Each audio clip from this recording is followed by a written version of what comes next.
understand the track, I think the track record's a 47, so if that's a shakedown, maybe I can get close to it. I, probably won't break it, but I'm going to do my darndest. You've now got an Australian car with an American running gear. How much changes have you had to make your normal setup?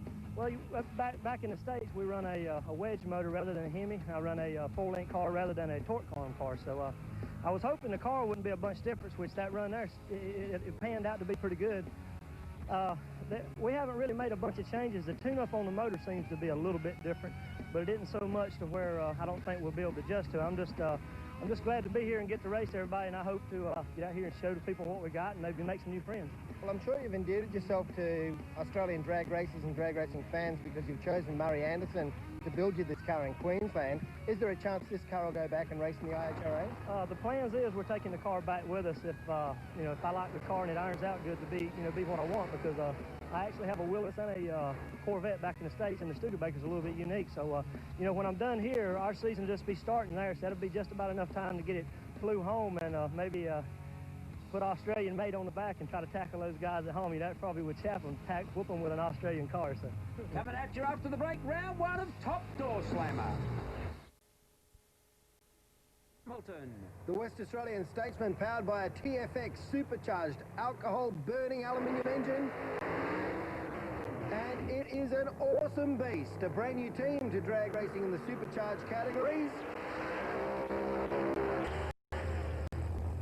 And their competition is Andrew Searle from Queensland. The Hamilton Statesman really does look a treat. Now, Peter's been sneaking up on some national quality times, looking for some 7.0s and some 6-second passes. He'll be the happiest man in Australia when he sees his first 6. How different is this car with the blown motor to the way it ran before? A lot different, Stewie. Just the power. I mean, they power all the way down the track and stuff, and very hard to get used to. I'm slowly coming to terms with it all, but yeah, huge difference. Huge. You've got a very tough field tonight. 7 of the best door slammers in Australia. In fact, one guy that says he's the best in the world. Who do you think the real competition will be? Yeah, I think it'll be between definitely Bray. I think Bray will definitely win it, and the Americans, of course, will be right behind him. For myself, I'm lucky to qualify, and I'm happy to do that. And if I can run a decent 6 tonight, I'll be happy with that. So. Peter Hamilton, the Street Quick Statesman, up alongside him, Andrew Searle, in this mean-looking 56 custom line. Well, the retro cars are very, very popular with the crowd, but you can't go past a well-crafted Falcon or a Statesman. All the top door slammers look brilliant on the track. Andrew Searle, with a lot to prove right now, did very, very well at Eastern Creek. And a big shaky start for him. A lot of tyre shake off the start line. He's given the race away. Hamilton also shaking pretty hard in second gear, running a 760. Well, most unfortunate for Andrew Searle.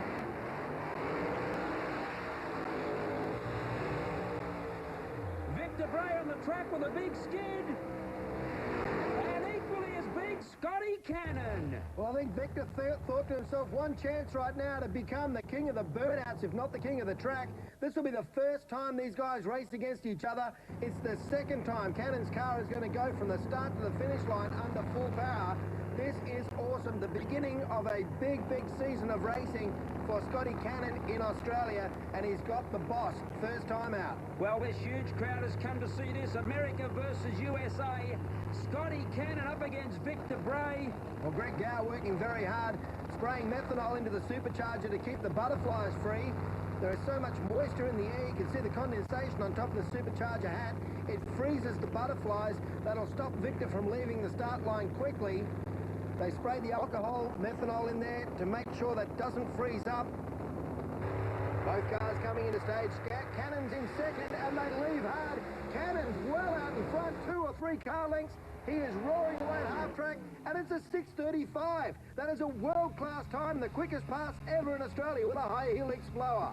Well, the crew very excited, very happy. There on the radio to Scotty telling him all about it. The crowd are happy too.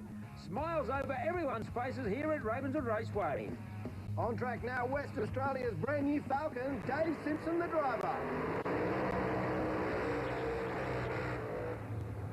Dave Simpson, you settled into the new car very, very quickly. A 680 at your first National Open meeting must make you very happy with it.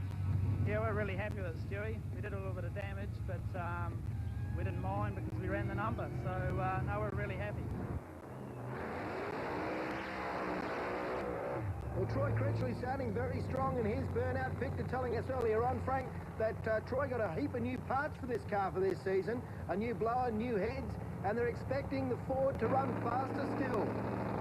Yes, certainly looks the part. The Castrol car on the track, the 56 custom line of Troy Critchley, the stablemate to Victor Bray's car, but there'll be no friends in this lot. He is out to win the meeting. Some drama with Dave Simpson. Dave Simpson's crew telling him to shut the car down. That smoke we saw earlier in the headers as he went into the burnout has become worse. They've chosen to shut the car down rather than wound the engine. So Simpson misses out on this lap. They'll be looking at the car in the pit shortly. Critchley on a solo pass now. No pressure in the other lane. How fast will he go? The car seems to be set pretty soft on the start line, and he's happy with a safe 682. A very disappointed Dave Simpson. Peter Kapiris from Victoria, a wild ride this afternoon, and he looks ready to run. This is a new car for you and for the team. Has it been a lot different to the old Beretta? Yeah, a little bit different. There's probably another extra 1,000 horsepower in it, and we're running a Lincoln. Now we used to run a power glide. It's just a complete different setup now. Well, as the lone Victorian, we've got a rivalry between WA and Victoria. I'm sure you're going to hear the crowd very loudly in your car. Yeah, I'm not here to rival anyone. We just come over for the weather, so everyone reckons it's great here. So we've been very happy. The people have been friendly. You know, we always wanted to race here. That's why we come over. So. Ravenswood's happy on the start line. The car leaves nice and high. Drives it to three-quarter track and doing a good job and shuts it off early with a 761. Coming at you after the break, one lucky fan takes a wild ride with Victor Bray. Victor Bray in the Marlowe's Castrol Father's Day Ride with a Racer competition. And who would think when you head into Marlowe's and buy the good drop of oil, Castrol, of course, for your car, you could come away with a ride with Victor Bray. It's going to be something that this young man, Doug Coven, will never forget. Has anyone told you what's about to happen? Not really. It's going to be a wild ride. Well, the one thing I guess Victor has said to you is keep your hands in your lap, keep your eyes open and enjoy the ride. He certainly has, yeah. Just enjoy. Well, I think he's going to enjoy this, Frank, from the burnout. And it's a big one from Victor.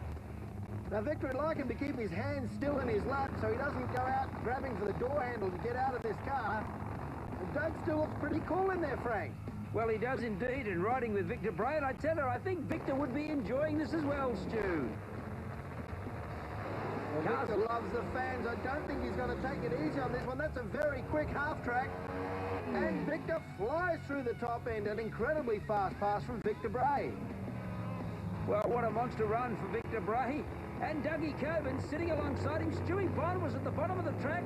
The thumbs up. Let's catch up with him. Well, Doug, we told you we'd come and talk to you after the run. That's a 6:59. You're the fastest passenger in the world. Congratulations. Thank you very much. Thanks to Castrol and Marlowe's and Victor Bray.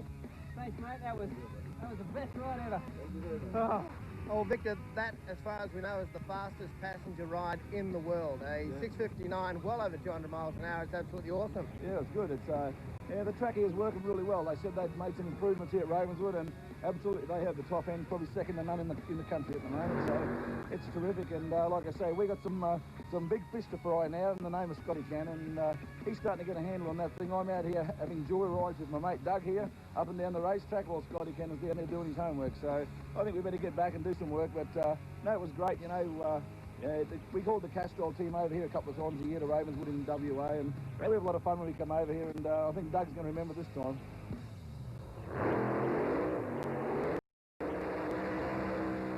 Back to the rear racing now, Peter Hamilton, the Statesman, and up alongside him, Troy Critchley in the custom line. With Troy Critchley right now. Troy, this afternoon, Victor Bray said that there are some new parts on the 6 Ford. Would you mind telling us a little bit about your latest? Yeah, I've updated the engine. It's a bit bigger now. It's a 534 cubic inches. The guys are scrutineering stared at me a little funny when I said 534, but we've got the 518 crank in it and border out, so it's a bit bigger because it's a bit heavy, you know. It's still 100 over now. Is the plan to try new things with Victor's car and make this one as consistent as possible? Yeah, that's always been the plan from day one, you know. Just get it out there, get it down the track, you know. make sure it gets out there, make sure it gets to the end of the track. Where the boss is always playing with something silly, you know. But he gets on top of it eventually and then he passes it on, you know. Well, Troy's been a tremendous asset to the Castrol team, working on the car, the original 57 Chevy for a long time, and now doing a great job driving the number 2 car. But as Victor keeps explaining, it's not really a number 2, they are 2 separate teams. Troy's his own boss, he just goes to Victor for the bits. Both Hamilton and Critchley locked away, the tree counts down. Oh, Critchley's out real fast, Hamilton's gone with the whole shot. And away goes Troy Critchley and runs through with a 7:03 at 322 Ks.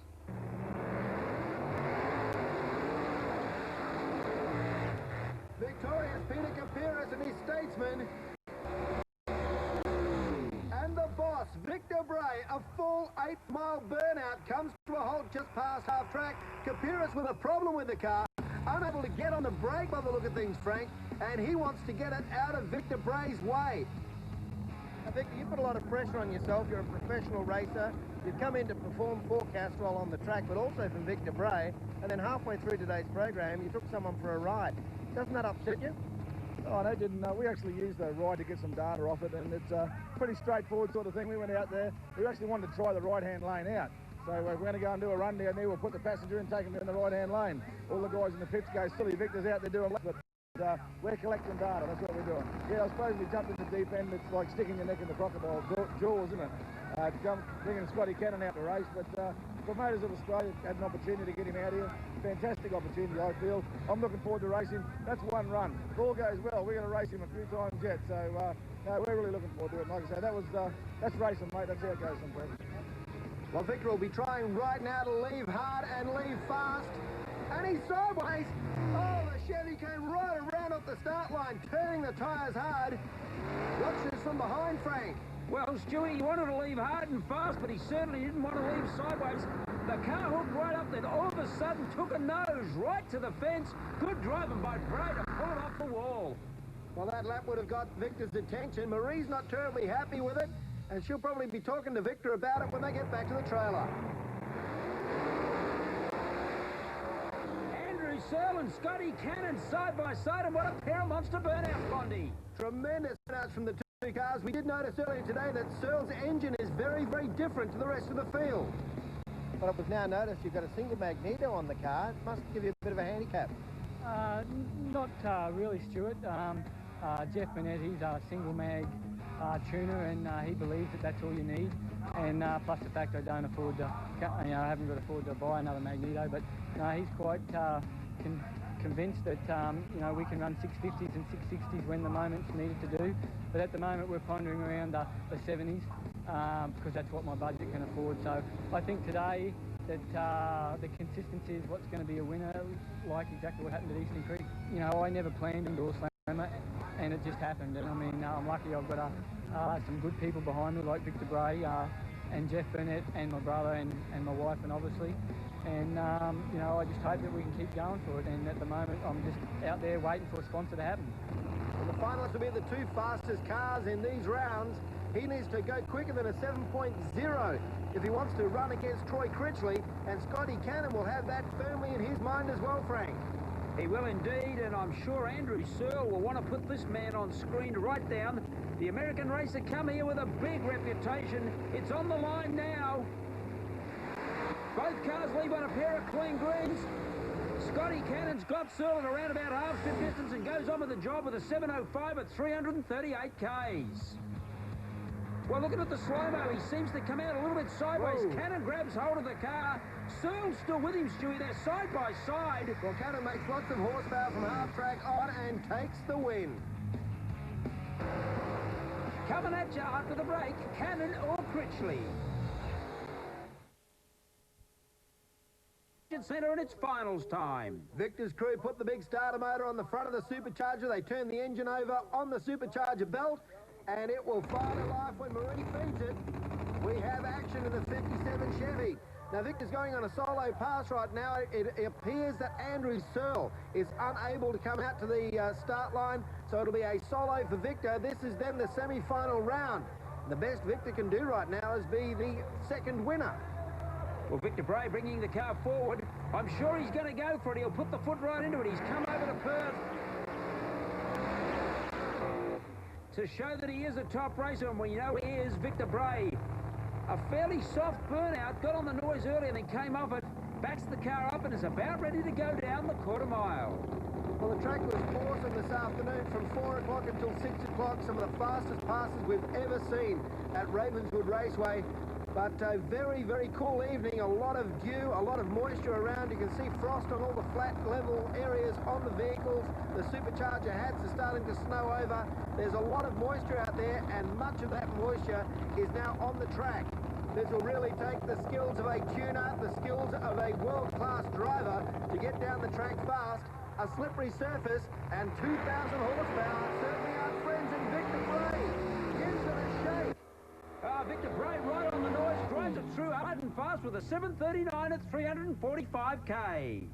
Losing most of his time on the start line. Let's see if Troy Critchley can fare any better.